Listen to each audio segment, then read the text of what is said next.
കഴിഞ്ഞ ഒരു വർഷത്തിനിടയിൽ കണ്ണൂർ സെൻട്രൽ ജയിലിൽ നിന്നും പിടിച്ചെടുത്തത് ഐഫോണുകൾ ഉൾപ്പെടെ 30 മൊബൈൽ ഫോണുകൾ.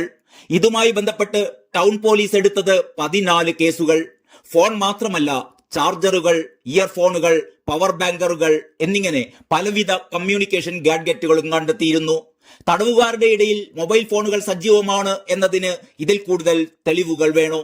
ഈ സാഹചര്യത്തിൽ ഇതുമായി ബന്ധപ്പെട്ട അന്വേഷണം ശക്തമാക്കാൻ ജയിലധികൃതർ തീരുമാനിച്ചു എന്നാണ് ഏറ്റവും പുതിയ റിപ്പോർട്ടുകൾ സൂചിപ്പിക്കുന്നത്. മൊബൈൽ ഫോണുകൾ ജയിലിലേക്ക് എത്തുന്ന വഴികൾ തേടുകയാണ് പോലീസ്. ഫോണുകളുടെ ഉറവിടം അന്വേഷിക്കാൻ കണ്ണൂർ സിറ്റി പോലീസ് കമ്മീഷണറുടെ നേരിട്ടുള്ള മേൽനോട്ടത്തിൽ അന്വേഷണം ആരംഭിച്ചിരിക്കുകയാണ്. ACP പ്രദീപൻ കണ്ണിപ്പൊയിലിനാണ് പ്രത്യേക അന്വേഷണ സംഘത്തിന്റെ ചുമതല. ജയിലിൽ മൊബൈൽ ഫോണുകൾ സജീവമാണ് എന്ന് ജയിൽ ചാടിയ ഗോവിന്ദച്ചാമി തന്നെ വെളിപ്പെടുത്തിയിരുന്നു. തുടർന്നുണ്ടായ തിരച്ചിലിൽ 3 സ്മാർട്ട് ഫോണുകളാണ് കണ്ടെത്തിയിരുന്നത്. ഇതൊക്കെ നടന്നിട്ട് മാസങ്ങളായി എങ്കിലും ജയിലിലേക്ക് മൊബൈൽ ഫോണുകൾ എത്തുന്ന വഴികൾ അടയ്ക്കാൻ ഇപ്പോഴാണ് പോലീസ് തീരുമാനിച്ചിരിക്കുന്നത്. ജയിലിനുള്ളിലേക്ക് മതിൽ വഴി ഫോണുകളും ലഹരി വസ്തുക്കളും എറിഞ്ഞുകൊടുക്കുന്ന സംഘത്തെ കഴിഞ്ഞ മാസം ടൗൺ പോലീസ് പിടികൂടിയിരുന്നു. ഒരേറിന് 1000 രൂപ പ്രതിഫലം കിട്ടുമെന്നാണ് ഇവർ പോലീസിനോട് പറഞ്ഞിരുന്നത്. സുഹൃത്തുക്കൾ വഴിയാണ് സാധനങ്ങൾക്ക് തടവുകാർ ഓർഡർ ചെയ്യുന്നതത്രേ.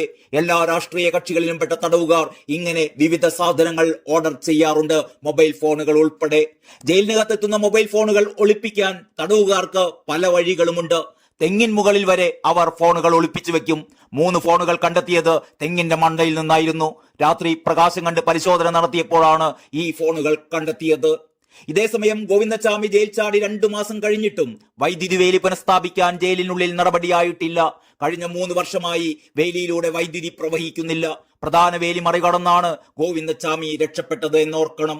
ജയിലിലെ കെട്ടിടങ്ങളുടെ ബലക്ഷയത്തിനുള്ള പരിഹാരവും ആയിട്ടില്ല.